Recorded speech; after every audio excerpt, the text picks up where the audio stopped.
Hello fellow sim racers and welcome to another episode of Talking Sims. Today I'm joined by Nils Naujoks, who is the manager for Redbull eSports and G2 eSports as well.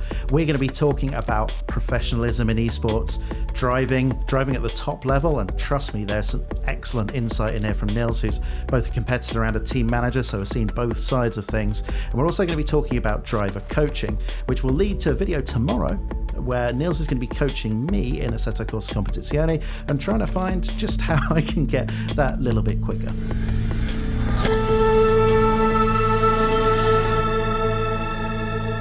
Thank you for joining me on the show today, Nils. First of all, how are you doing, man? Perfectly fine. Early morning here, as well as for you, I guess. Yeah, actually, I did a podcast recording at 6 a.m. this morning with some Aussies. So this is video number 2 of the day of 4. I think we're doing today. So it's a big day for me at least. Busy man. Very much so. So I guess always the first place to start with this kind of thing is give you a chance to introduce yourself to the audience who may or may not know you. Tell a little bit about who you are and what you do in sim racing. All right. Thanks for the opportunity. First. Great channel that you've built there, and always great content to watch, and happy to be part of it. So I'm Nils Naujoks, the name probably more difficult to pronounce. And I'm, well, what am I? I'm manager of the Iracing eSports team, first and foremost. Then we also have a G2 sim racing team still. And I happen to be a sim racer almost 20 years back. Until 2010 or so, then had almost a decade-long break. And I think with EROC 2019, I really got back into the whole topic. And it's just 1.5 years. And since then, things picked up pace quite quickly. Yeah, that's actually, I knew your name from back in the old Live for Speed days, I think is where I know it from. But it was actually quite surprising to me that it was so recent that you'd actually gotten back into the sort of professional side of things. Especially after seeing you at, I think we first met at the SRO Monza, actually. So that would have been fairly early in your sort of coming back to sim racing, I guess. Yeah, indeed. I was going school, studying, had a totally different career and life ahead, basically. And then there was, I think, late 2018, I just had a little break between jobs, so to say, and didn't really have a new job coming up. And all of a sudden, there was that EROC qualifier that I think Danny Engels told me about, so the former head of Racing ESports and G2 Sim Racing. And he said, well, this might be a competition for you. Just take a look. And then I just went to the store, got a Logitech wheel quickly, got up to speed, luckily, and pretty much got hooked a couple hours in to the, not to the, what do you call it? To the, well, my girlfriend didn't like it. No, well, this is one of the perennial problems with sim racing. Interesting that you mentioned that you were straight back up to pace, because I've not really taken big gaps in sim racing. I've taken sort of years off here and there, but it's only really in the last sort of 4 or 5 years that I've taken it sort of fairly seriously. But I have noticed that it does come back to you fairly quickly, which is nice to know. Maybe I can go and take a holiday in that case. So yeah, it's a bit like bicycle driving, I reckon, because everything, especially the games, have developed a lot since when I was driving in the past, and the hardware as well, the visuals as well, and you just get maybe even more feedback than back in the day. So being used to working with a little less, I think it was maybe easier to come back and then just tap into more information that I could work with. It's definitely difficult to go back to some of the older titles and just immediately be on pace. I've noticed that myself. But we're getting off topic already, which is pretty much what I do here. The main topic of today's discussion, and I've got to be honest with you, this is something I've wanted to talk to you about on this show since I first met you, because we've had lots of conversations about these kind of topics. And I know, honestly, that this is going to be a really interesting discussion. So we're going to talk about professionalism in esports as one of the big main topics of this discussion. And let's start with something kind of positive, I think. And with the recent COVID events, there have been quite a lot of challenges for particularly the real life drives and teams, but also the sim racing establishment, getting everything to work together and getting everyone to sort of be on the same page. So maybe we can talk about a little bit about how that's progressed from right at the beginning of this, where I don't think it's unfair to say that, there were some teething problems, to all the way up to last week's Le Mans event, where it almost seemed like everyone was rowing in the same direction throughout the event, across every single part of it, perhaps even for the first time. Yeah, so initially, I think, as everyone basically did in the world, kind of underestimated the depth and scope of what this crisis will become. So I think at the beginning they were trying to delay a few real races, and then, let's get back to it in a couple of weeks or months. And then as it started to become, or as people started to realize that this is going to stay with us for a while, then I think the thinking shifted a bit, and they were thinking about finding new options. And luckily, there are by now, or before, there were already a couple of real racing drivers that had an affiliation to sim racing, or were just having it as a hobby. I mean, in particular, Max Verstappen, Lando Norris, I guess, plus a few others that, are not that famous, maybe. And just by them being there already, I think that kind of got the attention to sim racing a little quicker than it would have if they weren't there. Yeah, I think it's pretty fair to say that having Max and Lando on board to start with adds a sort of star power that perhaps some of the others maybe didn't have to start with, and has made the whole transition a little bit more simple. We're going to talk about sort of professionalism as we go through this, but where I want to really start this discussion properly is that I think racing esports sort of lives in a bit of a twilight zone, where it's actually been around for a really long time, but there are a lot of elements of it that feel like they're pretty underdeveloped compared certainly to other esport events. So maybe we can talk about some of the areas that are maybe lagging behind and what's really needed for racing esports to reach some of those highs. So let's start with a few things that I think are overlooked sometimes. For example, there will be, if we look at other esports, traditional esports, so to say, if we can talk about tradition of a rather young area of sports, then we would have Counter-Strike or Rainbow Six or League of Legends, and they are all their own category. And when we talk sim racing or racing esports or whatever it's called, there are so many names for it, then you always have 10, 15 games or so that all fall into the sim racing category. So we're not talking about Assetto Corsa esports or Iracing esports, but we have sim racing as a whole, and then attention is always split across various titles. And I think that's one of the bigger issues sim racing always had, that there are different communities that kind of live side by side rather than in the same space.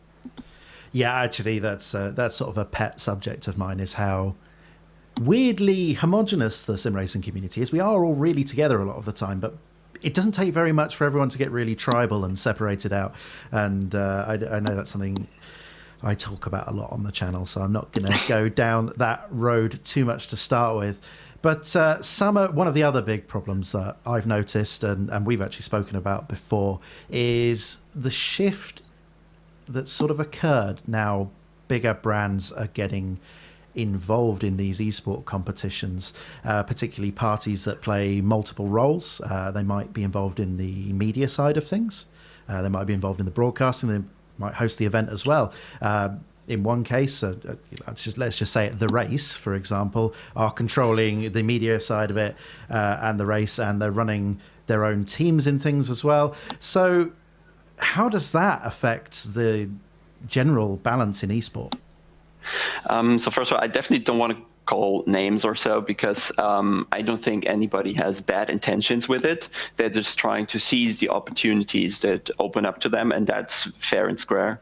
But I think in the long run, there is a problem with one party, or let's say, one group of the same people, essentially, or companies that control various areas of a competition. So as you said, there could be people that have access to the media and producing the content. Then they are also hosting the series, and they are also filing their own drivers, as they are also an agency in those very races.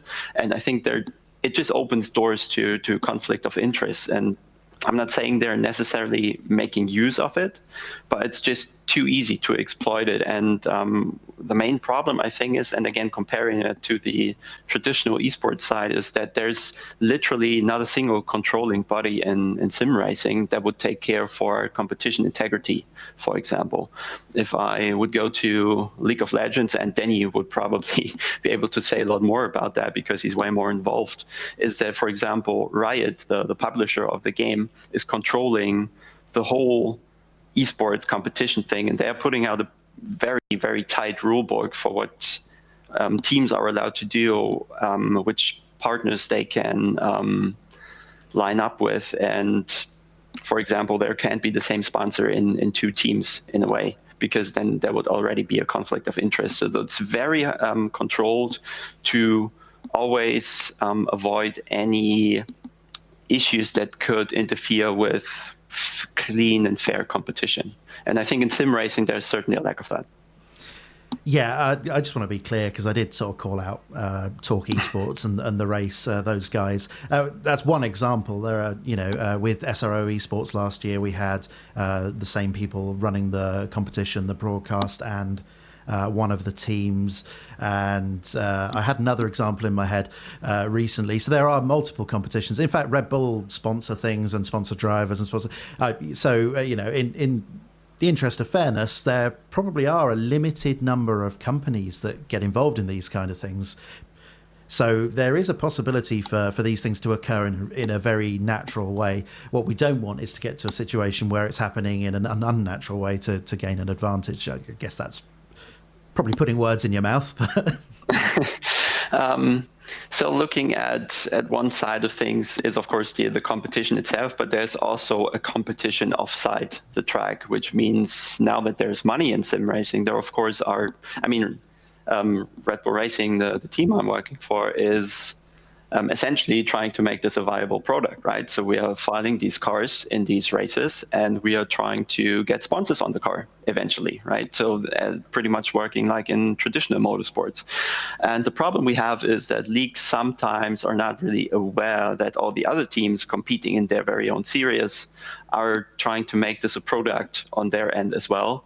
And and it's, I think, mostly visible in, let's say, NASCAR, for example, that they force quite a range of sponsors onto the teams. And it was also announced very late, so we couldn't really react. And then we got into trouble with our own partners.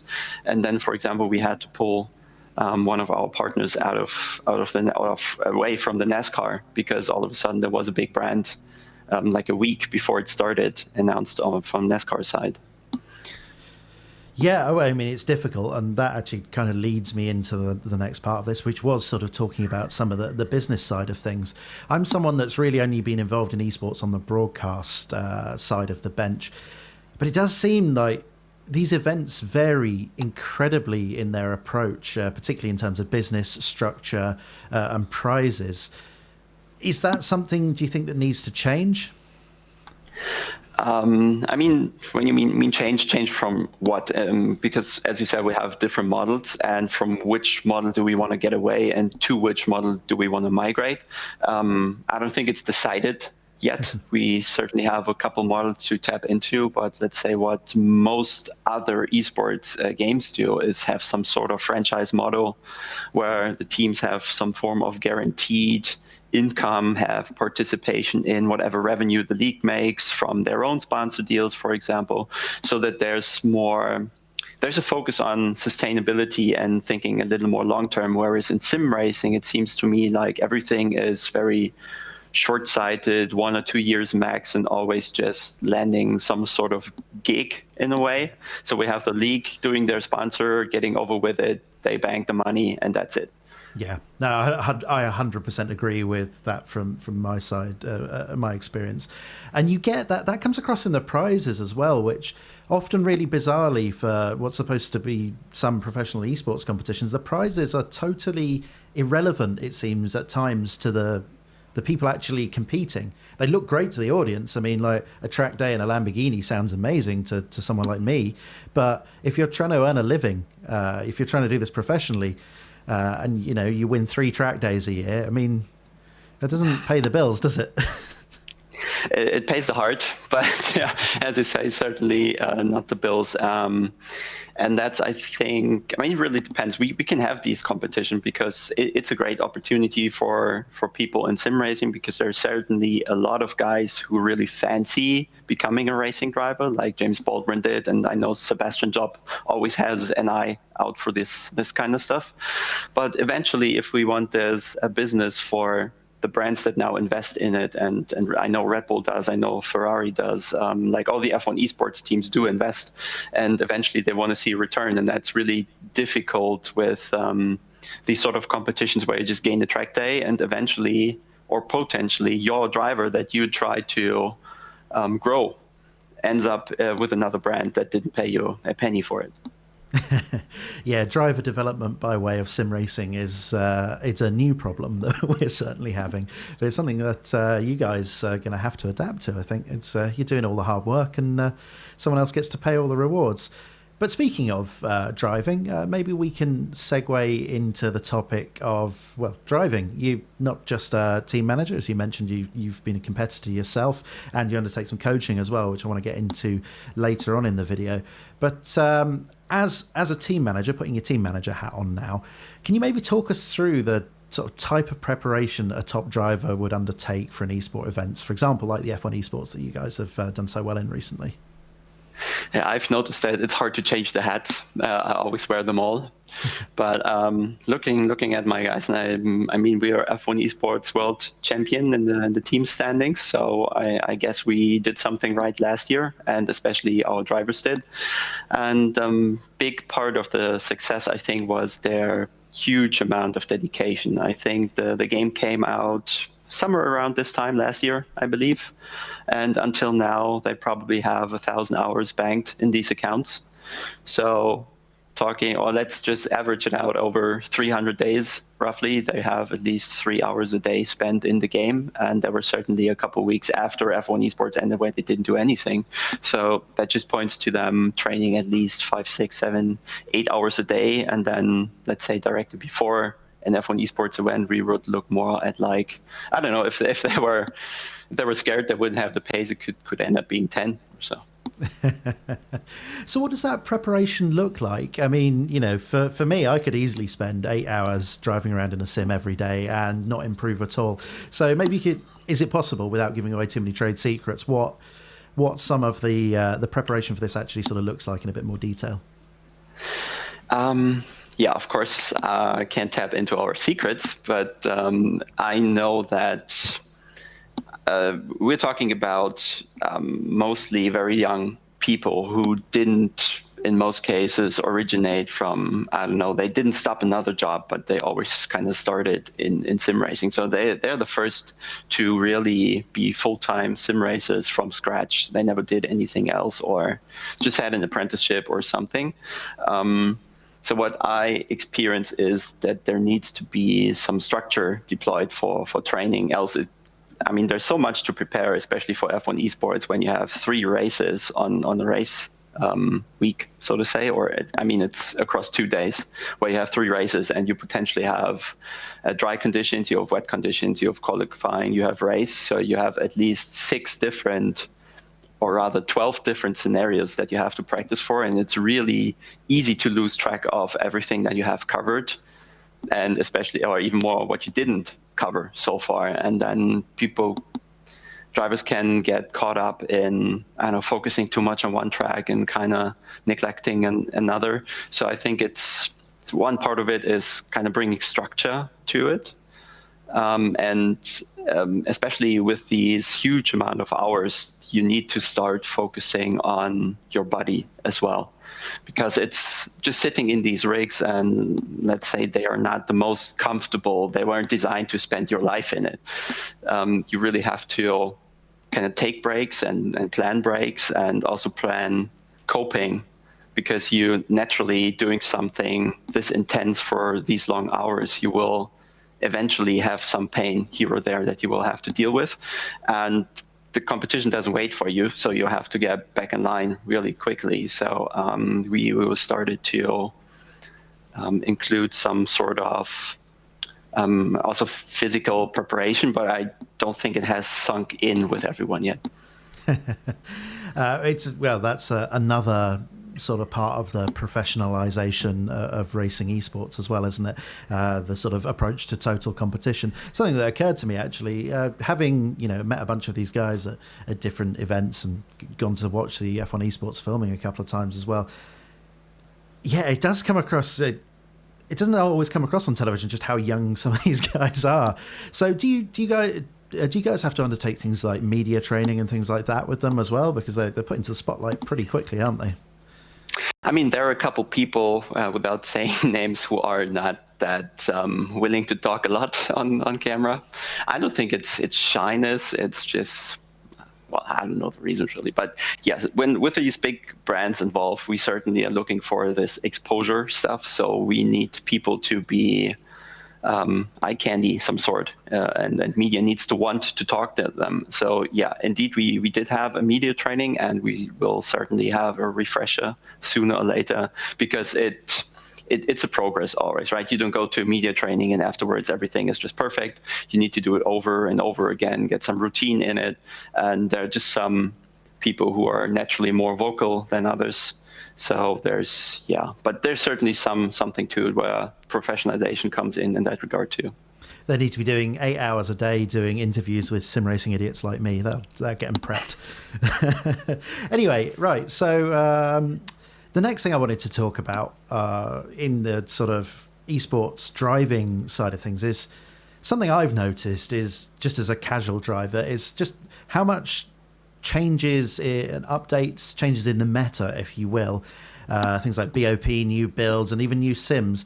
They introduce some challenges for someone like me who doesn't really have any stake in this. What's it like for you guys competing at the front when someone like a Kunos or a Codemasters or whatever drops a big update 2 days before a massive event? Do you see that as a problem or an opportunity? So yeah, there's another problem that is lurking in the background there, which is that the people making the games, so being the publishers, somehow don't have all the competitions on the radar that are happening with their game. Mm-hmm. So they're only focusing on the competitions that they run themselves, but everything else is kind of sidelined and is not accounted for when they push updates, which could, I mean, if you're running a league in your mid-season, all of a sudden all the in-game BOP changes, and everybody in that series made card choices based on that old BOP, then all of a sudden your series is kind of flipped upside down, potentially. So there's, I don't know if these games need a community manager, basically having an eye out on all this stuff and pretty much talk to these people what they would need, and when an update would suit them, can they make a break in their series, for example, to give them some lead time to cope with the changes, and that's only the league side. And then on the driver side, of course, especially when you go to the high prize money competitions like F1 esports or the Porsche esports Super Cup, then where the drivers rely on the prize money as their yearly income, there's a high level of stress, also because the level in those series is so tight. You often see the top 10 within a tenth or two. So every minor mistake you can do, or any tiny physics insight that you miss, can already lead to not being on the front, but further down the grid, like 10th or 15th or something. Yeah, well, on that note, you've been competing since certainly Live for Speed days, maybe before that. Maybe you can correct me on that. How has the level of competition progressed during that time? So that was always when my time and I was excelling in Live for Speed back in the days. Certainly Sim Racing was a lot smaller. There weren't as many people, but there was always at least one or two guys in every series that could that were just on the same level as me. So I was never alone at the front. And I think these days that at least 10, 20 times the people do sim racing, or even more. Of course, the density of high level drivers has increased a lot. I don't think the driving skills progress, but there's just more people having a very similar level of their driving. And that just makes these competitions, I guess, a lot harder than it was back in the days. I mean, if I had a bad day, I was P5 or so. And if I have a bad day now, I'm P20 or 30. Well, yeah, I mean, this is it. You know, when you look at F1 Esport events or SRO events and things like that, and the top 20 guys are within a second, there's, you know, it's pretty tight at the top, and it can often be a lot closer than that as well, which is it's terrifying. You know, you look at grids that get posted sometimes, and you think, oh right, well, top 5 under a tenth. That's no room for any errors at all, and that's something that actually the main takeaway I get every time I watch an esport event, and you get one of those nice long onboard shots when maybe there's not much going on in the race itself, and the director's been like, oh, okay, well, let's just watch the leader from onboard for a bit. And you just watch 2 laps of just total metronomic precision. But what you don't see is that, you know, when you're on site at one of these events and you stand behind one of you guys while you're doing it, it's 30 laps like that or 40 laps like that, and the small mistakes, 1 or 2 small mistakes over a race, can be the difference between first place and fifth, and it's just totally mad. The level, it's certainly, I would say the level is higher in terms of the stakes are higher than in a lot of motorsport categories where you can maybe get away with missing the odd couple of apexes over the course of a race. But I'm putting words in your mouth there. Yeah, I mean, can build on that, no problem. So yeah, as you say, in real motorsport, it's maybe you can miss a couple of apexes just because your car is faster. But I think the more important factor in real motorsports is that your payment doesn't really depend on the exact result that you do. So if you get second or third or fourth, has less impact on your career and income especially. And I would argue that for a Formula One driver, more often than not, doesn't matter if he gains or if he earns half of his income or the actual full income. But for everyone doing sim racing, like they really depend on each dollar or euro that they can win, and then being second or third in the season can have a major impact on your yearly income. So I guess I would say that the pressure in sim racing is considerably higher on the top level drivers. Yeah, I mean, the incentivization is clearly massive. And on that note, kind of a fun question to sort of round out this part of the discussion. Do you think that there will ever be sort of a Michael Schumacher moment in racing esports, where someone comes along and finds a whole bunch of areas where maybe other people have been not focusing as hard, and just takes this, to use Ross Brawn's word, total competition approach, where they just focus on everything and just getting those little 1% increases across every area, and then just goes on to totally dominate? Or is everything at too high a level for that already? I'm pretty sure we already see this sort of stuff. If we go to Iracing, we had Redline for several years at the forefront, also because they just take every driver on board.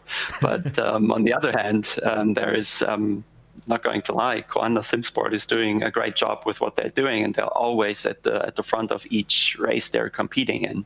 So they are very advanced in the drivers that they have, especially Josh Rogers, Mac Beckham. If they don't all come to my mind, sorry. Kroenke back in the days, maybe. And then I know they have a couple of great engineers in the background who, I mean, they're also driving, but they're investing a lot in the team in the background, where they're just, I don't know, taking the game apart, looking at the physics, testing huge amounts of stuff, certainly, and just to make sure to always have that tiny edge a bit. I'm sure we can challenge them there. We already do, I believe, and we're looking to do so more in the future. So we're trying to be one of these teams, certainly, that goes into that Schumacher direction, ideally. Yeah, well, that was kind of the answer I was sort of angling for a bit there, rather than just be like, nah, we're all rubbish. There's loads of ways we could be better. I think that would have been a really bad answer. I mean, basically, we don't need the Schumacher moment. We can have a Vettel moment in Red Bull times as well. So we've been there. Yeah, no, that works. I'm going to ask a couple of my panic questions now, which I quite like these, just to sort of keep things light. And the first one, and I've been asking everyone this, so I apologise. Damn it, I should have watched. If you had to get stuck in an elevator with one sim racing personality, who would you least like to be stuck in an elevator with out of the sim racing world? Least? Yeah. Time to name names. I don't know. It's too difficult for me to answer that because there's always, I know that I have enemies on track, but I know that if we were in the elevator, we'd certainly find a common ground as well. So if I take my recent races, there would probably Amir would have a role in that. Okay, no, that's a good answer. No one said me yet, so that's good. I'm waiting for the day where they're just like, dude, this interview's been awful. This is my elevator moment, but no one's thought of that. So the next one that I've been asking everyone is, and I hope you know this. No one's not known this yet. There's a classic Simpsons episode called "Oh Brother, Where Art Thou?" where Homer is tasked to design a car by his brother for the average American. If you had to design a car, a real-world car or a sim car, for the average sim racer, what would it look like? What would it be like? And do you think it would be more successful than Homer's attempt? I can only imagine Homer's attempt of building a barbecue. That's what comes to mind with me. So building a sim racing car, I actually had conversations around that a couple of weeks ago with Dennis Lind, if you know him. So he's one of the real GT drivers in the SRO esports and real sports championship, a friend of mine from back in the Live for Speed days. And he's been involved with creating cars for, or at least giving input about cars for R Factor 2.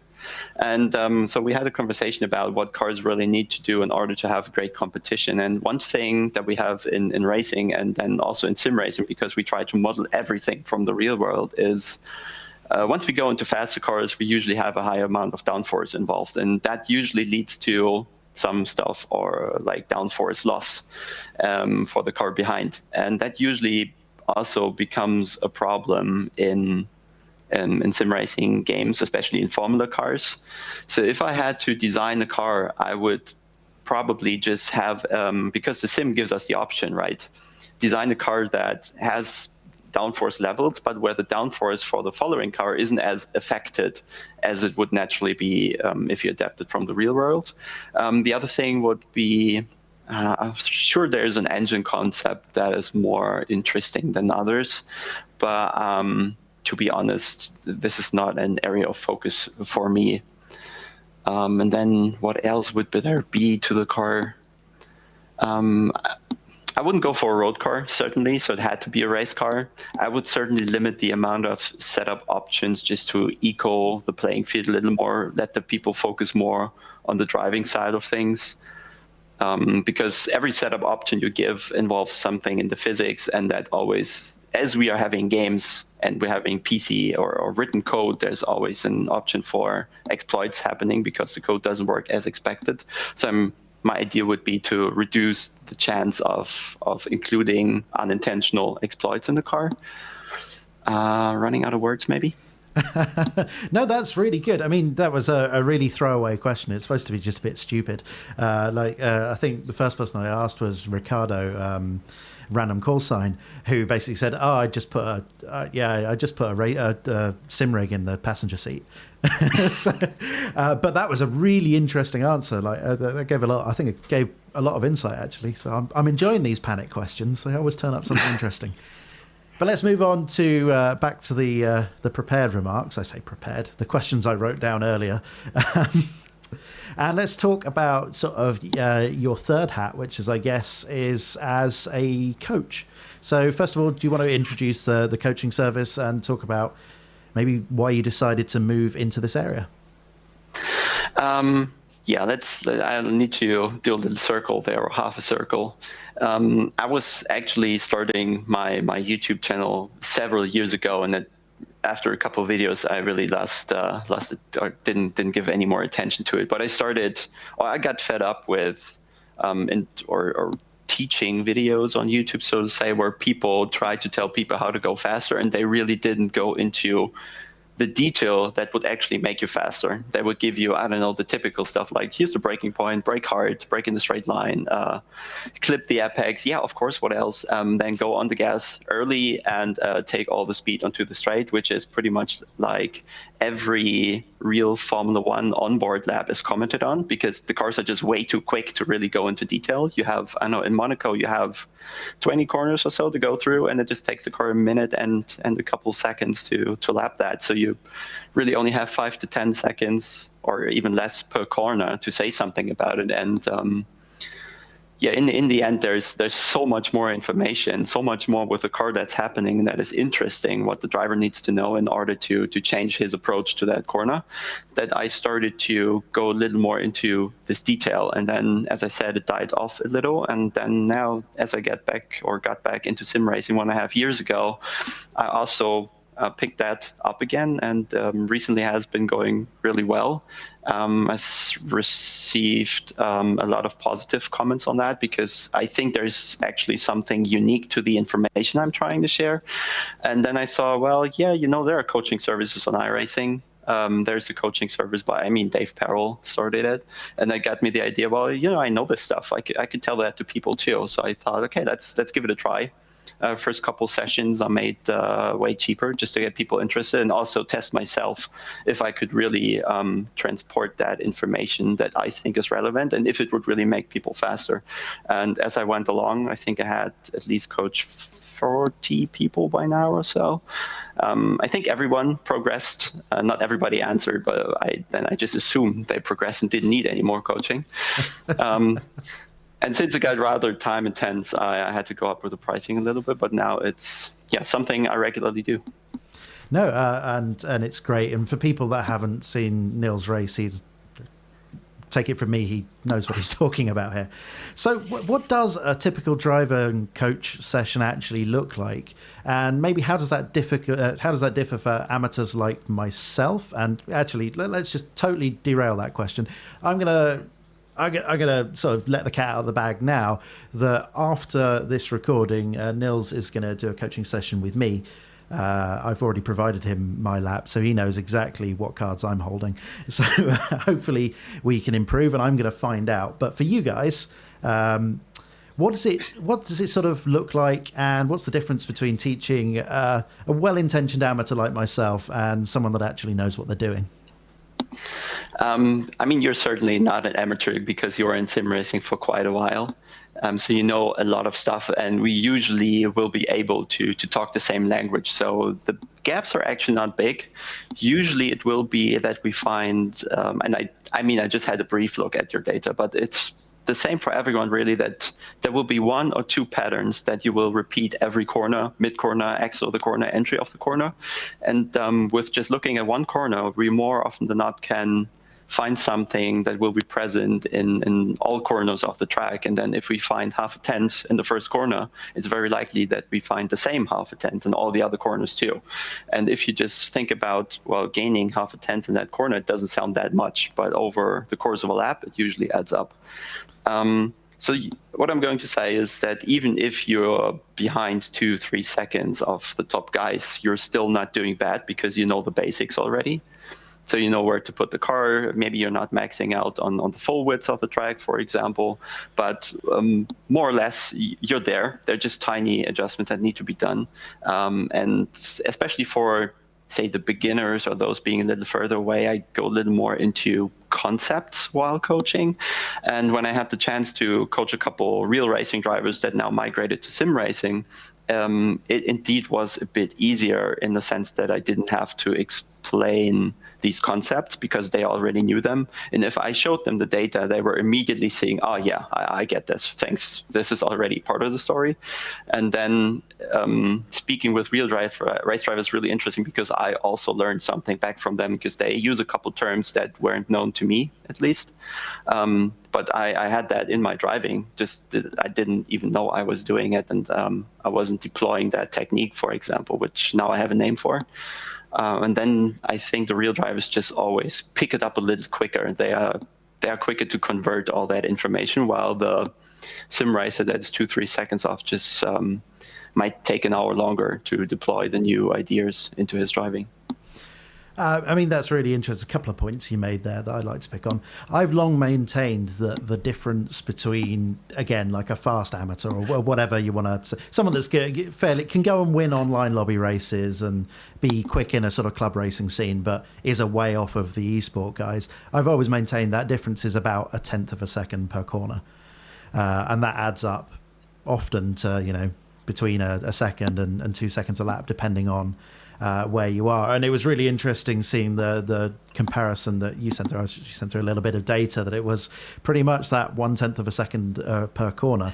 So it was really nice to have that sort of opinion validated. Not that means anything at all, but I can't let you mention coaching real world drivers without trying to pry some stories out of you. So have you got anything tasty to tell us about teaching some of the real guys? Tasty is difficult, of course, to keep my business viable. I'd rather not expose those people, but there were always interesting talks originating from the coaching session, and we ventured away from actual driving to whatever we came to hit topic wise. But let's say I had, since we're aligned with Redbull, I had the chance to give Alex Albon a heads up in ACC when there was an event with Charles Leclerc and all these guys. So he needed to go up to pace, and it was really interesting to just spend an hour or two with him and then seeing him, how quickly he converts whatever I told him, whatever we saw in the data, to the track immediately. Like, he really didn't even need the lap to change his driving. And really, for me, it was really visible, or I could really experience the level where the real racing drivers are, especially in Formula One. They're just so deep into driving, and they really know 10 times more than we do. And if they spot something, they immediately know what they have to change and what the car is doing. And when I started to explain something, then right away he was, okay, this and that, and extended on just my 1 or 2 words that I tried to start with. That was really a revelation, really. Yeah, and I think that's something that's been quite interesting to see, as guys like Alex and George Russell as well, of like when they migrated over to the F1 game, a few weeks ago, they both just on the pace so quickly, which for something that's, all sim racing's disconnected from the real thing in some way, but I think it's probably fair to say that the F1 game is catering for a slightly different audience there, and there are a few more maybe tricks and exploits and stuff and ways to drive the car that are perhaps a little less natural. So for me, it was just incredible. Maybe I'm being unfair there, but for me, it was just incredible watching how quickly those guys, particularly the young guns, just got straight up to speed on that. I'm least surprised actually by the younger people. I'm more surprised by the likes of, let's say, the older Formula One drivers or Montoya and Alonso, who are doing a fairly good job in sim racing too. And then I was less surprised by George Russell being up the front, because we know, they know how to drive cars, and they certainly know how to drive easier cars in the virtual world. All they really have to change is that's actually a concept from the coaching that I'm teaching, so you're getting that now, is that when real drivers step into the sim, they are stripped of quite a lot of senses that they're using to judge what the car is doing at any time on track. So in the sim, we don't have any forces really that affects our sensory experience, especially in the spine, that has a really short reaction time to the brain. So in the real car, you always sense everything a little earlier even than in the sim. And then if you go to a game, you have the screen that gives you a lot of information, in the sense that how the horizon moves about. So you get a subconscious feeling of how fast the horizon has to move about from left to right or right to left. And if the horizon suddenly accelerates, then maybe I get oversteer. And if the horizon, for example, slows down, then maybe I have understeer now. And it's not like you look at your screen and search for the speed of the horizon going about, but you're rather developing a sense subconsciously how to judge that, and that's how you learn to drive the car in a sim. Plus, of course, the steering wheel gives you a lot, but we have to cope with everything that we're missing from the real car. And the other big factor in that is sound, of course. So we were trying to listen to the tires, what they're doing, trying to learn the noise that they're producing when they're at their limit, which is different in every game. which is why it's different to swap games, actually. And the other bit, of course, is you can hear a lot about tire slip in how the RPMs develop when you hit the throttle, for example. Yeah, it's really interesting you mentioned that. Something I was in a discussion the other day on a different podcast. I made the comment for the first time sort of out loud that I think I would rather drive without force feedback than without audio. It's much harder to drive without audio. It's crazy. Anyway, you've coached a lot of different experience levels of guys. We mentioned this before. And coming back to something you said earlier, that lots of people make the same sort of common mistakes. So maybe you can just give us an insight into a couple of those things that those mistakes everyone's making, and what's holding them back from going faster. So one thing is probably connected to the sound thing that we just tapped into, that people are not giving enough attention to the tire, and especially not when the tire is screaming for help. So there are some people, or many people actually, who tend to overdrive the car in the sense that they're just turning too much.